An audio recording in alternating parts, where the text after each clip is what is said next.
Buenas noches, soy Luis Chatén, bienvenidos a Conectados. Hoy es viernes, o como lo llama el presidente saliente del Perú, Pedro Pablo Kuczynski, 1, 2, 3 por mí. No ha sido nada fácil esta semana para PPK. El hombre ha estado en el ojo del huracán. De hecho, en un intento por pasar desapercibido, agregó una P adicional a PPK y ahora se hace llamar PPK. Casi lo logra, pero ¿qué va? El sobrenombre es demasiado parecido al anterior. Debería intentar algo diferente como PPKK. Eso sí podría funcionar. Perdón. Es la hora de mis pastillas.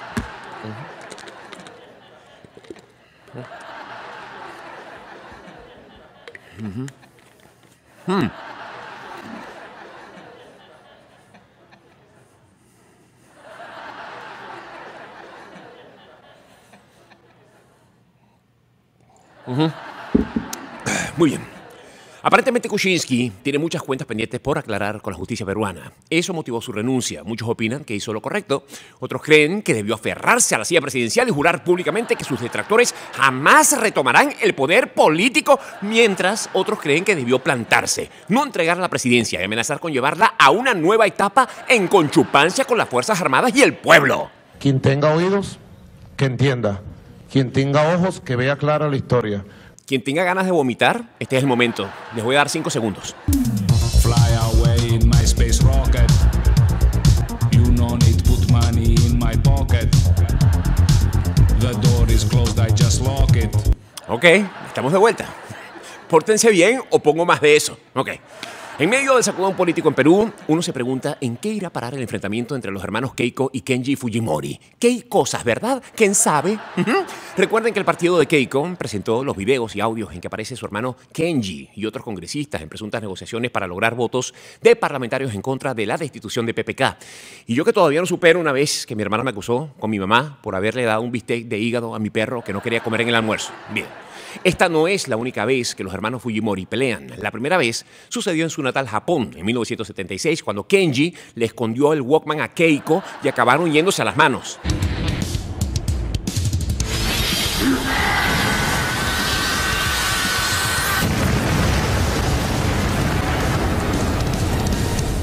Esos costosísimos trajes que lucen los hermanos Fujimori los pagan los contribuyentes peruanos. Con la cancelación de sus impuestos. ¿Hay derecho? No hay derecho. Volviendo a la noticia de Kuczynski, Diosdado Cabello anda eufórico, no cabe en su felicidad y tras enterarse de la renuncia del presidente peruano lanza cohetes. ¡Chao, PPK! ¡Chao, PPK! ¡Nos vemos en Lima! La última vez que vimos a Diosdado tan contento fue cuando se tomó una fotografía con el representante del gobierno de Estados Unidos, Thomas Shannon. Estaba contento el Diosdado. La euforia invade al canal del Partido Socialista Unido de Venezuela. Desde ayer no han parado de impulsar etiquetas en Twitter como #Rica, ¿te enteraste de lo de Kuczynski? O esta otra, #me iría demasiado para la cumbre en Lima. O esta otra, #Kuczynski, chúpalo, entre paréntesis, #tipo Nicolás. Siempre tan activos los robots digitales del canal del Estado venezolano. El olor a pólvora puso a Cabello como loco y agregó: Unos cohetes para recordarle al mundo. Numeral, si te metes con Venezuela. Numeral, si te metes con Venezuela. Muy cierto. Y para muestra un botón.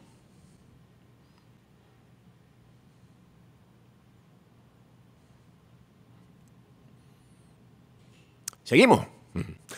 Como les comenté ayer, la organización Miss Venezuela cerró temporalmente para realizar revisiones internas. Ese Diosdado de nuevo. Y tiene razones para celebrar. Mira, recuerden las pésimas críticas que recibió Diosdado Cabello el año pasado cuando animó el certamen junto a María Ángel Ruiz. Amenazaba a las Misses, amenazaba al jurado, amenazaba a los televidentes. Fue terrible. Bueno, les decía, El MIS Venezuela cerró temporalmente sus actividades para realizar revisiones internas y así evitar actividades que vayan en contra de su ética. Excelente. Ahora bien, la decisión desató la furia de FED, la Federación de Empresarios Enchufados de Venezuela, quienes reclaman su derecho a... O sea, a ver, ¿cómo les explico? Reclaman... Miren, los miembros enchufados de FED aclaran que han invertido millones de dólares en yates, en apartamentos costosísimos registrados a nombre de empresas con nombres exóticos. Aseguran que hicieron una precompra inmensa en Beijing de carteras de marca y se niegan rotundamente a compartir estos bienes con sus esposas. No sé si me explico. Extraoficialmente se comenta que entre los candidatos a ocupar la dirección del Comité de Ética del MIS Venezuela destacan Lalo el Sedoso Portoño, alias el Vaselina, y el ex primer ministro italiano Silvio Berlusconi. Suerte a todos. Cambiando de tema, miren, hay una noticia en Argentina que me tiene pensativo. Antes de revelar lo que leí, debo dejar claro que estos últimos años han sido determinantes para las conquistas de derechos para la comunidad LGBT. Más y más regiones reconocen el derecho a contraer matrimonio a parejas del mismo sexo. Más políticos abogan por las causas que prácticamente todos entendemos como justas. Y cada vez Caitlyn Jenner está más Caitlyn que nunca. Aquí voy con Argentina. Un señor cambió de género legalmente de un día para el otro sin explicación. Muchos dirán que eso es un tema privado y que, bueno, cada quien tiene sus velocidades, pero no. Este señor cambió de género legalmente a los 59 años porque la edad de jubilación en Argentina para las mujeres es 60, mientras que para los hombres es 65. El amigo se cambió de género por flojo. Sus compañeros de trabajo aseguran que hizo el cambio solo para jubilarse antes y dejar de trabajar. Aparentemente el caballero tomaba muchos días libres por supuestas enfermedades. Miren, no es poco exagerado cambiar de género solo por jubilarte 5 años antes. Es como quitarte la edad en la cédula para poder lanzarte a la piscina de pelotas de McDonald's. El amigo en cuestión pasó de llamarse Sergio a Sergia. De verdad, Sergia. Con tantos nombres pudiste escoger cualquier nombre que tú quisieras para meter el paro y no vas a salir con esta falta de creatividad. Miren, yo me llamo Luis y si quiero cambiar de género por convicción y no por dejar de venir a este trabajo, me inventaría algo más convincente como Britney, Oprah, Cilia. O sea, algo que proyecte como un ser humano que realmente quiere cambiar. Por cierto, no les había contado y me parece un buen momento para anunciarlo. Pronto me jubilo de todo tipo de medios de comunicación. Quiero agradecer a quienes me han acompañado todos estos años. Voy a pasar al anonimato bajo un ligero cambio de imagen. Les presento a Britney Cristina Saralegui Chatén. Tomen nota, pues. Amigos, comenzó la gira de mi nuevo show de stand-up. Las fechas las ven en pantalla. Aquí estamos. Miami, el 5 de abril. Nos vemos en una semana, Miami.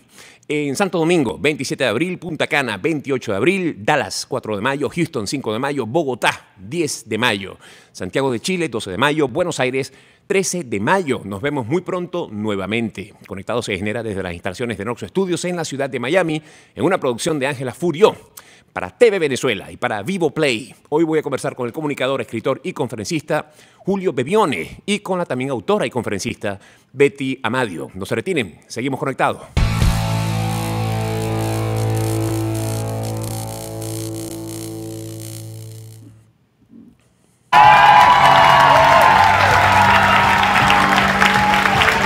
¿Quién puso a los jóvenes aquí adelante? Qué bola cómo se va transformando todo. Mira, yo me acuerdo cuando yo era muy ídolo de mi generación. El otro día fui a almorzar con Guillermo Ávila.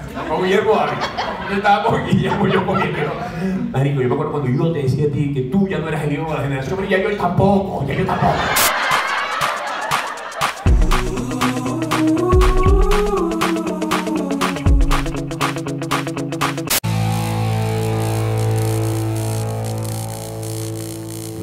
Regresamos a Conectados, transmitiendo desde la ciudad de Miami. Mis invitados de hoy son esa clase de invitados que bien nos caen para comenzar un fin de semana. Digo yo, bien nos caen porque son personas que a través de su testimonio, a través de su trabajo, su contacto con la gente, pues persiguen que las personas sigamos adelante con la mejor energía, sabiendo que nuestro futuro depende de las cosas que pongamos en positivo en nuestro presente. Y yo tengo este discurso muy claro porque me lo repito todos los días frente al espejo. Es una reafirmación que no está surtiendo mucho efecto. Y por eso traje un poco de apoyo esta noche. Bienvenida, Betty Amadio. ¿Cómo estás, Betty? Hola, ¿qué tal? Bienvenida. Gracias, y también Julio gracias. Bebione. ¿Cómo estás, Julio? De volver a verte. Encantado de verte, Julio. Julio es una de esas personas que uno siente como un amigo muy cercano. Nos vemos muy poco, pero uno sabe hay que un está. afecto grande. Uno sabe que está. Así es, así es. Mira, vamos contigo, Betty. Venezolana, vives en Valencia actualmente. Sí, en Valencia. Ahora, la razón por la cual nos estamos conociendo esta noche es porque ella ha publicado hace ya casi 2 años, ¿no? Sí. Año y medio, casi 2. 2, sí. Un libro que lleva por título 40 días de mi secuestro. Aquí está, y es tu historia. Sí. Cuéntanos qué fue lo que pasó, cuándo pasó esto. Yo fui secuestrada en Valencia en el año 2003. Estuve 40 días secuestrada. Se pagó rescate por mi liberación. Y bueno, pues después de vivir esa experiencia, decidí contar la historia. Porque tenía pues un material importante para hacerlo. Tenía un manuscrito que yo había hecho mientras estaba en cautiverio. Y cuando me liberan, mi hermana me había escrito también día a día lo que pasaba en la casa de mis padres, lo que hacían mis hijos, todo estaba ahí. Además de todo el proceso de negociación que mi hermano y mi esposo lo tenían como anotado. Entonces, bueno, pues pensé que era importante transmitir. ¿Y esa casualidad o es un hábito en la familia que las dos hayan llevado una bitácora de esta cosa? Yo cuando estaba más joven me gustaba escribir diario, ¿no? Y mi hermana lo sabía. Creo que fue pues que ella se imaginó que para mí era importante saber qué pasaba con mis chamos. Y bueno, coincidimos. Yo lo hice con la intención de contarle a mis hijos porque yo me había ausentado por tantos días, ellos estaban pequeños y de repente pues mamá se fue de la casa sin ninguna explicación. El segundo de mis niños tenía en ese momento 4 años y medio, andaba conmigo el día de la captura. Entonces pues sentí como que la necesidad de que cuando me liberaran ellos supieran todo lo que había pasado. Fueron coincidencias. ¿Y a tu hijo lo dejaron? ¿Lo dejaron en A él lo libertad? dejaron, ¿Te llevaron a ti sí, solamente? porque andaba, gracias a Dios, andaba conmigo una prima de 18 años. Ajá. Y entonces, porque a ella se la iban a llevar conmigo, pero no sabían que estaba el niño dentro del carro. Entonces, pues gracias a Dios estaba ella la dejaron y ella se quedó los dejaron abandonados. Ellos se fueron en mi vehículo y los dejaron abandonados y a mí me trasladaron en otro, hicieron un transbordo y me llevaron en otro vehículo. ¿Qué opinión te merece lo que estás escuchando, Julio? Bueno, me parece que la vida a veces nos pone desafíos inevitables, ¿no? Como estos. A veces pienso en todos los regalos que vienen después de estas cosas. Bueno, entre otras, por ejemplo, ¿no? Darte cuenta de esto y poder compartirlo. Pero yo creo, de verdad, pienso que los seres humanos no sabemos realmente lo capaces que somos si no hay dificultad. Yo no pienso en la dificultad como algo terrible. De hecho, cuando pienso en Venezuela, la pienso en años siguientes muy fortalecida. Porque para eso existe la dificultad, ¿no? Entonces, pero es importante llevar una bitácora igualmente de lo que nos está sucediendo hoy día, bueno, es sano. para valorar los obstáculos de hoy. Es para darse cuenta. Ajá. Yo creo que hay cosas que la escritura ha hecho eso a lo largo de la historia. Hay cosas que no podemos reconocer hasta no leerla. De nosotros mismos. A veces tenemos una sensación que no sabemos qué es y si no la expresamos, la escribimos o la contamos, la verbalizamos, no le damos forma, ¿no? La palabra tiene esa función. Entonces, me parece sano para ella y de un gran servicio para los demás, porque lamentablemente no es la única pasando por eso. Sí, ¿no? Y un flagelo que lamentablemente se mantiene muy activo en estos días en nuestro país. ¿Y dónde escribías? ¿Y cómo fuiste guardando tus notas? Ellos me dieron unas hojitas y entonces yo se las pedí. Pues no sé, cuando fue mi secuestro, un año antes habían liberado a Richard Burton.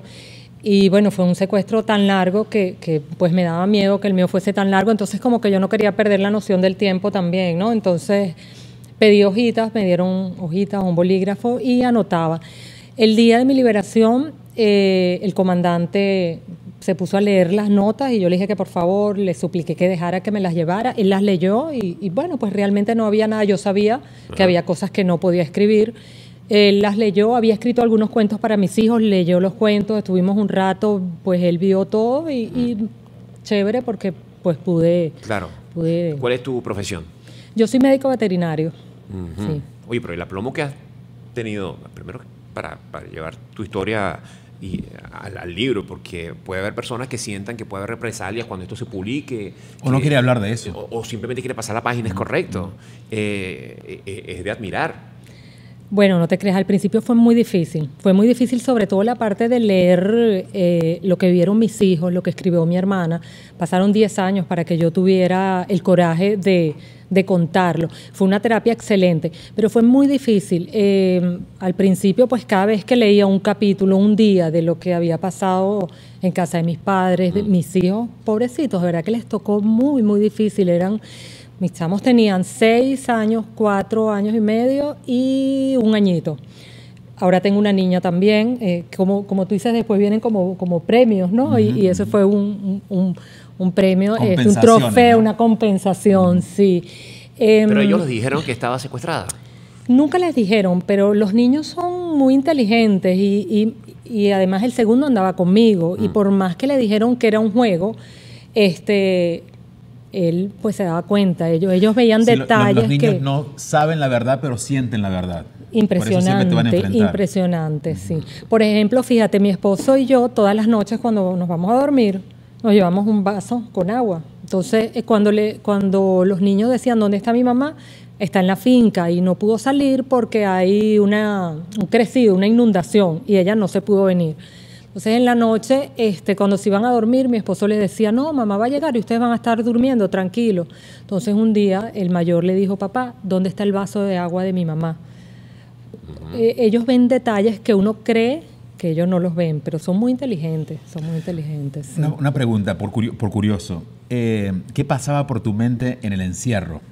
Porque son tantas horas que cuando uno está no ocupado con el mundo, la mente se ocupa en qué. Entonces, ¿cuáles eran las historias que pasaban por tu mente? Mira, yo dentro de todo tuve mucha suerte. Yo no estaba encerrada. Okay. A mí en el día me llevaban como a un cerro, a una montaña. ¿Podías caminar y moverte? No podía caminar mucho porque no me lo permitían, pero por lo menos no estaba encerrada entre 4 paredes. Entonces estaba... me colgaban una hamaca, un chinchorro. Hamaca se dice, ¿verdad? No sé, aquí ustedes... Sí, chinchorro. Chinchorro, sí. Ok. Acuérdate que Miami está prácticamente tomado por los venezolanos. Sí. Lo que pasa es es que los argentinos... Estoy a punto de cambiar el pasaporte. Está bien. Entonces, bueno, ahí pasaba yo todo el día, escribía, hacía ejercicio. A mediodía pensaba en mis chamos, a mediodía porque era la hora del colegio, no sabía si estaban en el colegio, si no estaban. Entonces, cuando como que tenía ganas de llorar, le decía al Catire, que era uno de los que me cuidaba, concha, era bueno, ¿sabes? Era bueno. Catire, vamos a caminar. Y entonces caminábamos, había monos, guacharacas, venados, pero era inevitable. ¿Qué edad tenía el Catire? El Catire era un hombre como de unos 50 y pico, 60 años. ¿Esa era la promedio de tus captores? Sí. Ayúdame, Julio, ¿cómo se dice? Capturadores. En realidad, chico, pero por favor. No, ellos eran mis victimarios. Victimarios. Capturadores. Yo no escribo libros.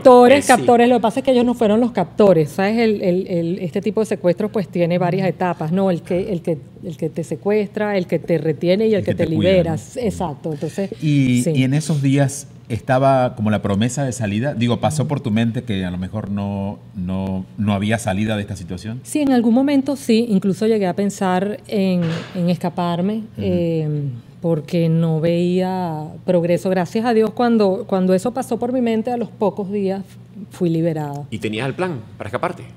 Sí, lo que pasa es que gracias a Dios no lo hice porque yo no sé muy bien dónde queda el norte, el sur. De hecho, llegué tarde hoy a la entrevista, casi me pierdo con GPS y todo. Entonces, pues sí. Mi ubicación es muy mala. Si entonces, nosotros estamos muy mimito, donde está el Starbucks, a la izquierda. Sí, ahí mismito, claro. Y de verdad, gracias a Dios que no lo intenté, porque yo no estaba en la frontera, aunque ellos me hicieron creer que estaba en la frontera. Yo creo que si me hubiese escapado, yo hubiese llegado a la frontera solita. Entonces, gracias a Dios... ¿Y hoy día sí sabes dónde estaba? Sí. Específicamente, ¿puedes ir al lugar? ¿Sabes dónde está? No específicamente, pero sí, pues hubo algunas cosas. ¿Era cerca de Valencia? Relativamente cerca, sí. Sí. Bueno, muy bien, no se retiren, ya regresamos a Conectados.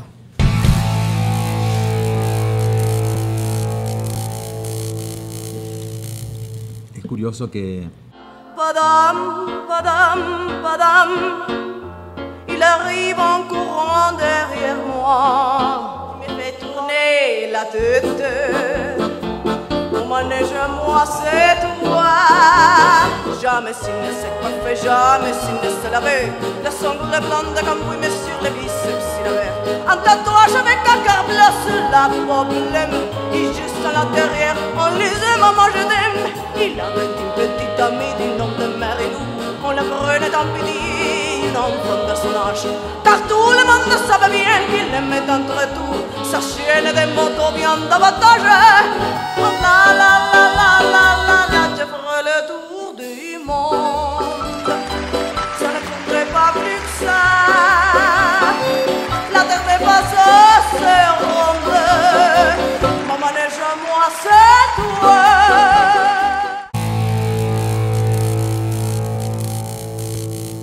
Regresamos a Conectados. Mis invitados esta noche, Betty Amadío y Julio Bebione. Julio, bueno, con Julio tuve yo la fortuna, en 2 ocasiones hemos coincidido. Así es, hace 3 años, ¿no? Hace 3 años. Más o menos. En conferencias motivacionales de acercamiento a la gente en Venezuela. Vamos a decir reflexivas. Reflexivas, es correcto, es correcto. Estaba Carlos Fraga, estabas tú, Julio. Eli Bravo estuvo también involucrado. Deepak Chopra canceló a última hora y me llamaron a mí. Y lo hiciste muy bien. Muchas gracias. Yo le decía a Julio que cada vez que me invitan a una cosa de esta, yo estoy clarito. A mí me están llamando para tumbar a la gente abajo. Entonces estos señores quedan como unos superdioses, ¿verdad? Porque después de mí, mira, eso es euforia, emoción, es supervivencia. Julio, tienes una conferencia que vas a estar el 10 de mayo. En Miami. El año pasado en Miami hicimos una charla mensual. Se llamaban sesiones mensuales. Entonces este año, tomándome un break de lo continuo, vamos a hacer 2 eventos. El primero es ahora en mayo y va a ser el 10 en el Colony de Miami Beach. ¿Cómo no? Claro, un teatro precioso. Precioso. Ajá. Muy, muy cómodo. Del cielo a la tierra. Del cielo a la tierra. Voy a hacer como una especie de resumen de lo que la gente sabe que yo puedo hablar, que es de espiritualidad, pero con los pies en la tierra. ¿Cómo es eso? ¿Cómo es la espiritualidad con los pies en la tierra? Porque hay otra espiritualidad que no los tiene en la tierra. No, la mayoría. Que es una cosa como muy, ¿verdad? Mística y efímera. Y no está mal. El tema es que no funciona. Es como, leerte 10 libros de naturismo y no comer nada natural, ¿no? Entonces, no pasa por lo que haces, por lo que lees, sino por lo que practicas en el día a día. Y a la vista está que nos estamos olvidando un poco, ¿no? Y alcanza con ver las locuras de nuestros países, incluyendo este país, para ver, y no hablo solamente de los gobiernos, hablo de los enfrentamientos entre la gente, entre las familias, ¿no? Esta delincuencia que ha bajado a nuestros niveles más emocionales. Entonces digo, bueno, vamos a poner los pies en la tierra con estas ideas que la han mostrado desde que el mundo es mundo, desde los líderes espirituales que han llegado hasta las prédicas que hemos tenido de líderes sociales incluso, ¿no? Claro. Que han dicho, bueno, esto es lo que podemos hacer. Pero a veces no nos han dicho el cómo. Pero tú tienes, ¿cuántos años tienes dedicado a esto? Van 12 años. 12 años, sí. Que es un tiempazo, 12 años. Cuando tú estás en tu lugar de trabajo, en tu oficina, en tu lugar... En mi casa. En tu casa, sí. Exacto. Y empiezas ok, déjame enfocarme en una nueva conferencia. Sí. Estos temas y bueno, la forma del comportamiento, la conducta del ser humano, bueno, es milenaria, pues, ¿no? Nuestros problemas se repiten, nuestras conductas, nuestros errores se repiten. ¿Cómo te planteas tú eso? ¿Hacer terrenal algo que pueda mover a la gente espiritualmente en otras palabras? O sea, ¿y cómo llegas tú a algo que tú consideras que va a ser efectivo? Para que sea terrenal o efectivo debe haber 2 pasos. Uno, que sea comprensible. Hay muchas ideas espirituales que suenan bonitas, pero a la hora de comprenderlas no las entiendes. Primero, que sea comprensible. Lo segundo, que sea simple. Porque si no es simple, no es aplicable. Entonces, siempre trato de bajar estas ideas, incluso ideas a veces ya conocidas, que el sentido común nos lleva a decir, bueno, debería, en este caso, comportarme, ser más tolerante. Bueno, ¿cómo puedo ser tolerante de verdad ante una situación como esta? Entonces, a partir de ahí nacen las ideas. Te hago una pregunta en base a lo que estás diciendo. En Venezuela, todos los venezolanos venimos escuchando, quienes pensamos de una forma u otra, que es necesario el perdón, que tenemos que perdonarnos. Bueno, el perdón es una aspiración demasiado elevada y quizás eso a veces es lo que nos pasa, ¿no? Es decir, queremos perdonar al que odiamos y decir, pues tenemos que perdonarlo. Y no es tan sencillo. Digo, a veces buscamos soluciones bien elevadas para no cumplirlas y decir, no, es que no podemos. Entonces busquemos lo que podamos. Y hay un camino medio entre el perdón y el odio, que es la aceptación. En el perdón lo liberas al otro y, bueno, dejas de criticarlo y literalmente lo liberas. En la aceptación no necesariamente estás de acuerdo con el otro, pero por lo menos dejas de pedirle que se parezca a ti.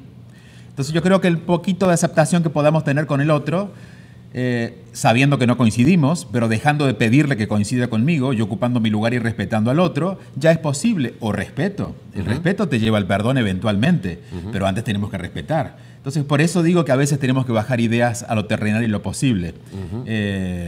No sé, bueno, Julio, sí. En Ella mi vivió la caso, experiencia como esta, en exacto, mi caso, exacto. perdonar, aceptar, para mí fue muy difícil, muy difícil. Pero lo llevas porque hablas de esto en paz. Sí, sí. Y ojo, Pero, y no es fácil, y eso es otra cosa, esta verdad que estás diciendo. No es fácil, es difícil. No esperemos que perdonar sea fácil. Es difícil, entonces veamos de qué manera podemos empezar ese proceso. En tu caso habrá sido imaginando, en aquel momento, quizás el primer año, buscando un poco de aceptación. Es decir, habrás vivido el enojo, habrás vivido todas estas cosas fuertes que trae, incluso que el cuerpo quiere soltar, porque son 40 días intensos. A nivel emocional, imagino que ha quedado tu cuerpo como impregnado de todo lo vivido. Y bueno, sí, te habrá llevado otros tantos años. Betty, en tu caso, ¿el secuestro fue planificado, fue premeditado o fue una casualidad? fue planificado. Planificado. Te tenían en la mira, te tenían estudiada. Sí, sí. Hubo algo, por cierto, que lo aceleró, que fue una publicación que salió en El Carabobeño, que hizo Pancho Pérez, donde decía que mi familia había vendido una finca en Cojedes por miles de millones de dólares y que Cadivi tomará cartas en el asunto. Algo así decía, ¿no? Ajá. Los lunes, ¿sabes? La columna El Secreto del Carabobeño. Ese día, ¿sabes? Yo te escucho y me identifico mucho, ¿no? Porque yo creo que sí, mucha espiritualidad y la gente habla mucho, pero al final uno como que tiene que establecer uno mismo lo que uno quiere que le suceda, y yo creo que eso es posible. Ese día, cuando salió esa publicación, yo fui a la oficina de mi tío, que en paz descanse, el papá de Andrés, y le dije, él había sido el que había vendido la finca, pero siempre los Amadío nos relacionan como una sola familia, esa era de él. Y yo voy con el periódico en la mano y le digo, tío, si me secuestran, tú pagas el rescate. Lo decreté.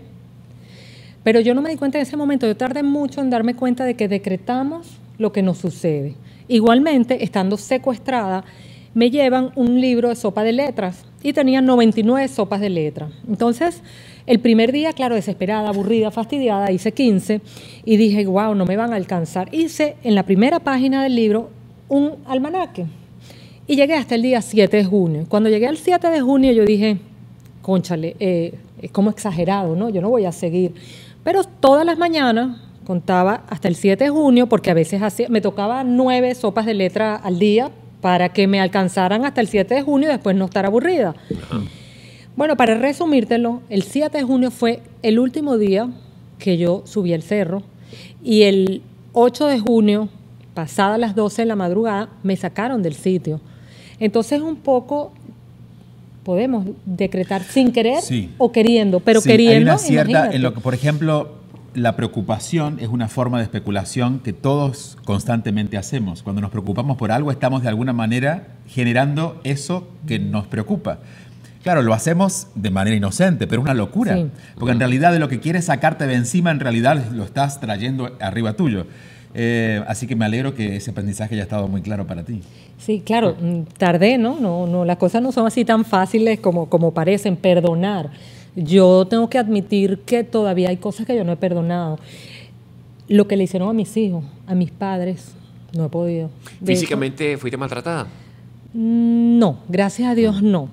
Más allá de que te apunten con un arma, de que en algún momento me hayan empujado, me hayan jalado por el brazo. Los momentos más críticos siempre son la captura y la liberación. Bueno, en el medio, casos horrendos, ¿no? En materia de secuestro. Terrible, terrible. Es que hoy en día, más que perdonar, yo digo que yo tengo que agradecerle a mis captores, ¿sabes? Hay casos de secuestros que son terribles, terribles. Sí, sí. Bueno, y que tienen un final fatal. Gracias a Dios, no es tu caso. Sí, Mira, te pregunto, Julio, volviendo al tema de la charla, en este caso, ¿de dónde partes? O sea, la gente que va a asistir, que va a acudir al Colony el 10 de mayo, ¿dónde comienza este viaje? Bueno, generalmente el punto de partida en cualquiera de las charlas es lo que en este momento no está bien en nuestra vida, ¿no? Para cada uno es individual, pero eso es común para todos. En algún punto nos está fallando el paso.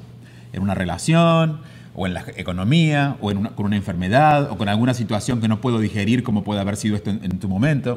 Entonces siempre trato de que usen, a partir de esa experiencia, usen el material que les voy a presentar, porque al final es lo mismo. ¿Y es interactiva la participación? O La sea, mitad, buscas siempre que yo la gente mitad de las converse conferencias contigo. converso, sí, Ajá. sí. Y la gente se abre a contar su historia. Impresionantemente.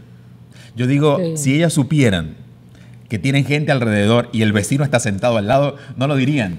Pero hay algo, y eso que creo que es lo que pasa en este tipo de conferencias. Hay un nivel de confianza en la que estableces con la gente, en la que realmente no importa quién esté a tu alrededor, porque tú eres más valioso que lo que te pasó. Entonces te abres y lo cuentas. Ah, eso es interesante. Muy Porque interesante. además es como un sello. O sea, ha de ser un sello de tus presentaciones. De alguna O sea, manera. que el que vaya y entre ahí sepa que está entrando como en un código. Sí, sí, hay una sensación de familiaridad que Ajá. que es implícita, ¿no? Que no está convenida. Muy bien, no se retiren. Ya regresamos a Conectados.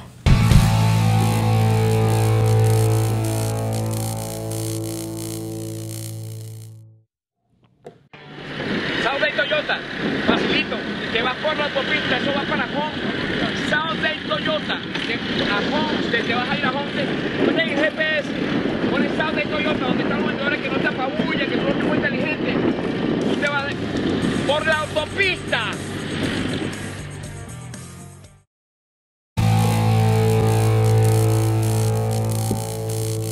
Regresamos a Conectados. Mis invitados de esta noche, aquí están Betty Amadillo y Julio Bebione. El libro que nos está presentando Betty, del cual estamos hablando, se llama 40 días, diario de mi secuestro. ¿Cuándo fue la última vez que lo leíste? No lo leí. Después de que lo publiqué, no ¿No? lo leí más, no. No, ¿por alguna razón particular? No, porque realmente, pues, me lo sé de memoria. Ajá. Bueno, pero, ¿sabes? A veces sí Pero busco repasar el alguna relato cita. tal y como tú lo plasmaste acá es una experiencia distinta al recuerdo que tú tienes aquí. Sí, sí, es verdad, es verdad. A veces busco cosas puntuales que no te creas, hay cosas que a uno se le olvidan, a pesar de que la experiencia fue muy, muy dura, pero hay cosas que se olvidan. Entonces, cónchale, no me acuerdo qué pasó y lo busco y lo leo, pero muy puntual, muy... ¿Cómo fue la liberación? O sea, se pagó un rescate. Se pagó un rescate, se pagó un rescate. Esa madrugada, como te dije, los momentos críticos, la captura y la liberación, además de que cambias de un grupo a otro. Ese día, en la madrugada, pues me sacaron de allí la misma gente que me cuidaba, el comandante, alguien que manejaba el vehículo.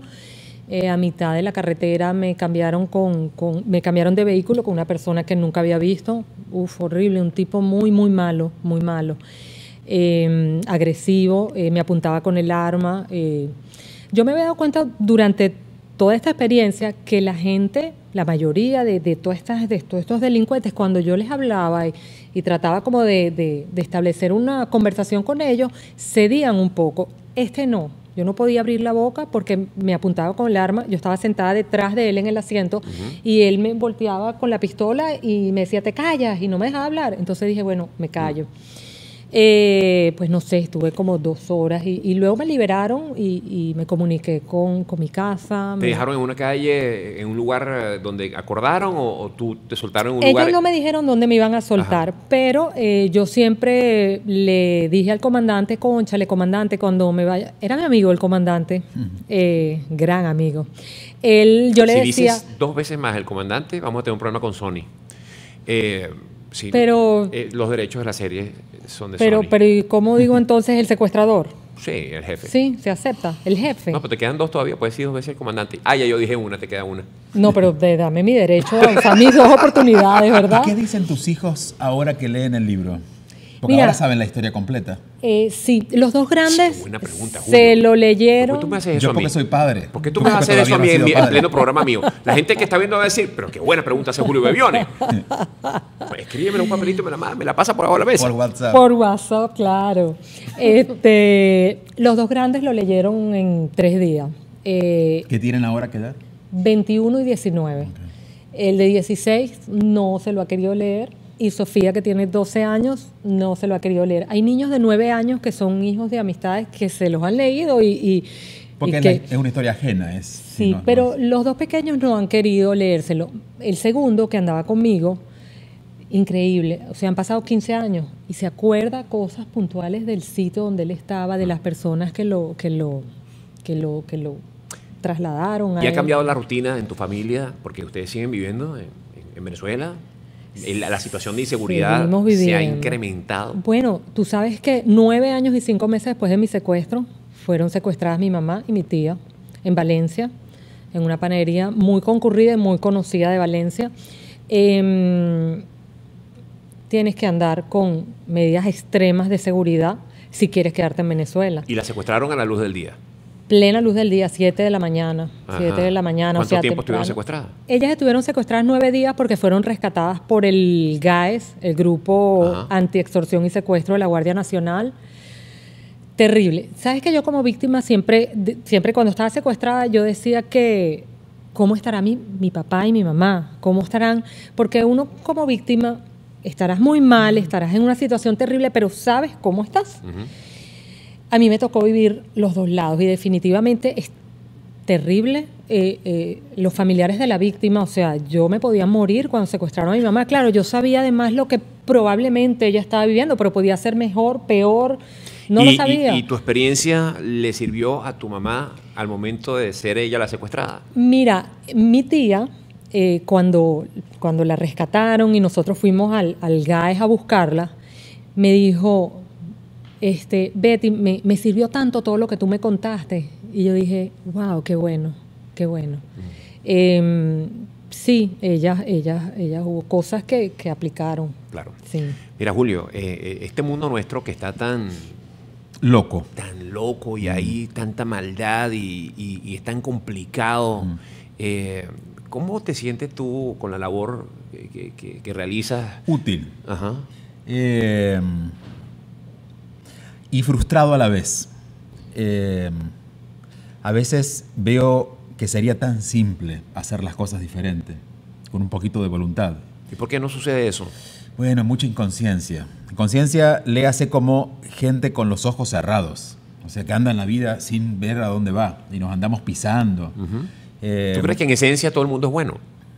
Bueno, sí, en esencia somos buenos. Sí, sí, sí. Aquí tenemos un problema grave de personalidad, de acumulación de miedo, ¿no? De estas cosas que no resolvemos. O sea, hasta el más malo en su esencia sería es bueno. imposible que alguien naciera malo. Ahora, sí te puedo decir, ahí nos metemos por otro tema, que hay gente que viene a hacer cosas malas, entre comillas, porque viene en su misión de vida a generar eso.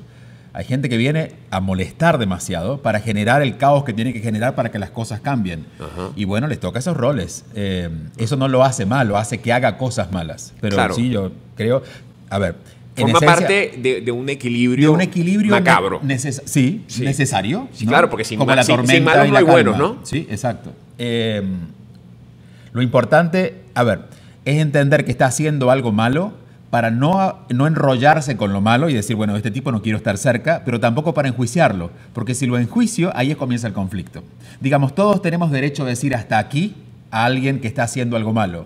Lo que realmente no tenemos derecho es a enjuiciarlo de malo y atacarlo y meterlo, porque al final la historia ha servido para mostrarnos que aquel que hemos atacado tampoco ha cambiado. Digamos, si atacando a alguien la persona cambiara, bueno, ataquemos.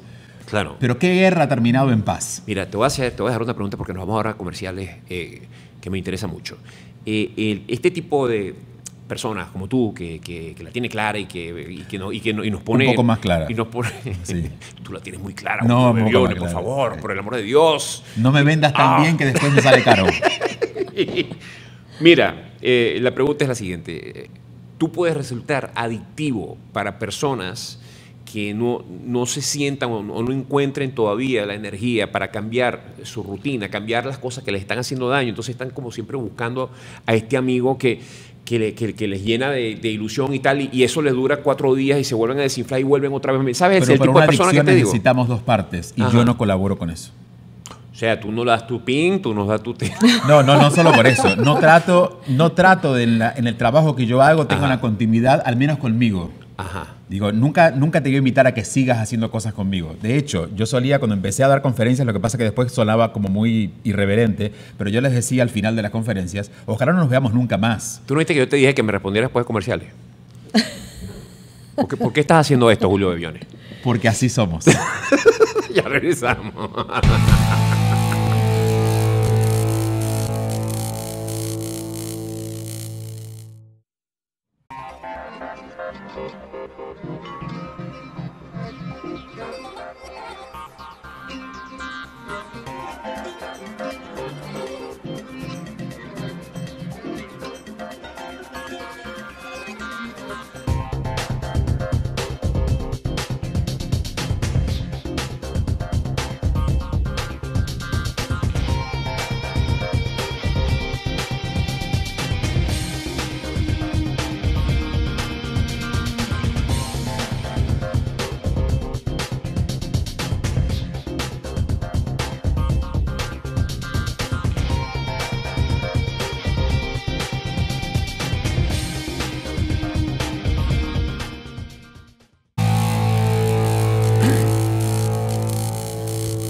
Regresamos a Conectados. Ya este es el último bloque de esta entrevista, de este programa de hoy viernes. Betty Amadío y Julio Bebione. ¿Cuándo vuelves a Venezuela, Betty? Pronto. ¿Estás haciendo conferencias con tu experiencia? Hice una conferencia en el Hesperia con la Fundación Ejemplo de Mujer, con Juan Carlos Caramés. Sí, me encanta. Ojalá y pueda pues seguir haciéndolo. Más que promocionar el libro, es un poco llevar un mensaje de positivismo, de que no sé, de que ninguna experiencia es más difícil que nuestra capacidad de superarla y que bueno, la vida nos pone pruebas muy duras. El 2017 para mi familia fue un año difícil y aquí estamos, echándole pichón. Eso es un poco lo que quiero pues transmitir, que no podemos entregarnos a la primera. El libro tiene, en medio de la dificultad de la historia que cuentas acá, tiene un final feliz. Sí, feliz, gracias a Dios. Sí. Bueno, eso es importante, los finales felices, ¿verdad, Julio? Bueno, la evidencia. Sí. Está con vida y feliz. Es así. Sí, feliz. Julio, si sales de gira ahora. Este año voy a girar menos. Perdón. Este año voy a hacer pocos eventos. Me estoy concentrando en algo que acaba de aparecer el año pasado. Me voy a Lisboa. Ahora voy a hacer España, pero me paso a Lisboa porque los libros salen en portugués. Y en la segunda mitad del año los libros salen en ruso. Entonces voy a ir a San Petersburgo a presentar los libros en Rusia. ¡Qué lento! Y a fin de año... Espera un momento, cuando hablas de los libros, ¿de cuántos libros estamos hablando? No, bueno, empiezan a salir. Son 11 libros, pero empiezan a salir. Sale uno, por ejemplo, en Rusia este año salen 3. ¡Qué barbaridad! ¿Y cómo se produjo esta invasión tuya, la invasión Bebione a Rusia? No sabemos. Podríamos preguntarle al presidente de Estados Unidos, que debe estar en algún complot. Tiene que ver algo con Facebook y Mark Zuckerberg. Pero fíjate, muy interesante. Rusia está pasando por un proceso de mirar la vida diferente, ¿no? Ellos vienen con un atraso cultural de algunos años. Y recién desde estos años han empezado a leer este tipo de literatura que yo hago. Entonces, de alguna forma me toca ser el principiante en estos temas para los rusos. Y como mis libros tienen simpleza y son un lenguaje muy comprensible para lo masivo, ¿no? No son especializados, parece que fue atractivo para el editor. El contenido de tus libros son de tendencia libertaria. O sea, son de tendencia de libre expresión. ¿Y eso no les hace peligrosos para ciertos sistemas? Bueno, ¿y sabes dónde salen el libro a fin de año? En Corea. O sea, parece que me están llevando para todos los mercados donde hay que poner bombas. ¿A Corea del Norte? No, del sur. Digo, alguien lo llevará para Corea del Norte en alguna maleta, pero... Llévate una, no sé cómo lo llamen ustedes, nosotros en Venezuela llamamos una china. Para tirar la piedra. ¡Ping! Una onda. Y le tiro libros, una onda. Claro, exacto. A ver si le volamos ese cabello tan perfecto que tiene el del norte. Pero esto que tú promueves, en cierta forma, lleva a la gente a que busque sus libertades. A que deje de depender de poderes externos. Ajá. Sí. Y puede ser muy peligroso, de contenido político peligroso. Claro. Bueno, en lugares totalitarios o autocráticos. Ajá. Sí. Bueno, de hecho, he tenido algunos correos, por alguna razón, imagino que desde Miami mis libros han llegado a Cuba, y cuando me llegan correos de los cubanos leyendo los libros también me da mucha alegría, porque a veces lo único, y lo puedo decir por Venezuela también, a veces lo único que podemos hacer para cambiar situaciones tan terribles como estar secuestrados en un país, por ejemplo, es trabajar con nuestro mundo interno, porque allí aún seguimos siendo libres, ¿no? Entonces, de ahí de alguna manera vas creando una semillita de vida ante tanta locura alrededor. Betty, de repasar la historia que está bien contada en este libro, si pudieras tú ser tu coach, el coach de lo que tú viviste, ¿en qué momento habrías corregido alguna escena en un momento de debilidad? O sea, ¿cómo te habrías preparado mejor para lo que pasaste? Mira, yo creo que todo pasó a su debido momento. De verdad que no creo que debería cambiar nada. ¿Nunca desafiaste a las personas que te tenían en cautiverio? Nunca. Fueron mis amigos, sí. De verdad que... No, yo creo que todo pasa a su debido momento. Y suena trillado, pero el tiempo de Dios es perfecto y a veces digo, concha, le pasó tanto tiempo para que yo lograra hablar de esto. Pasó cuando tenía que pasar. ¿Crees que es importante que hayan pagado el rescate? Mira, claro, en ese momento más bien me parece que se tardaron demasiado.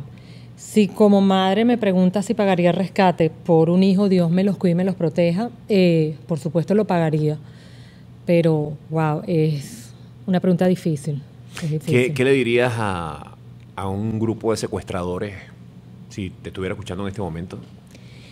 Le diría que somos seres humanos, que todos merecemos un trato humano, que dejen de hacer eso, que los entiendo, no se imaginan cuánto, porque como hablábamos ahorita, yo creo que detrás de todo delincuente, detrás de toda persona con una desviación de la conducta, hay un ser humano que tiene algún trauma que superar, que tiene alguna vivencia negativa en su vida. Yo entiendo que ellos han pasado momentos difíciles, pero que busquen el camino del perdón. Julio, estuviste en Venezuela el año pasado. Fui en julio del año pasado. ¿Con qué mensaje podemos despedir el programa de ti para los venezolanos dentro y fuera de Venezuela? Para los venezolanos, yo creo que los límites geográficos en este momento no se notan prácticamente, porque se puede hacer mucho desde afuera. Hay pocas cosas que se pueden hacer en Venezuela, porque están limitados. Pero creo que la labor más grande está de los venezolanos afuera. No solamente por el apoyo que puedan dar, sino que creo que es el momento de empezar a pensar en una Venezuela con una manera más cariñosa de referirnos a ella. A veces lo que más me duele de los venezolanos es escuchar lo terrible, las palabras terribles que usan para hablar de su país. Entiendo que la situación es terrible, pero el país no. Darse cuenta que el país es mucho más grande que lo que está pasando. ¿Sabes? Difiero en eso de que no hay mucho que hacer desde Venezuela. No, también lo hay, pero digo... Hay mucho, hay está bien, mucho lo que pasa es que estás hacer. bien limitado. Lo que pasa es que es más limitado.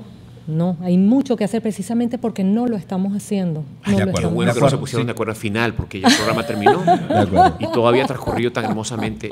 Gracias por venir, Betty. Gracias a ti. Gracias, Julio. Hagamos lo que podamos. Gracias. Un abrazo. Ya será hasta el lunes.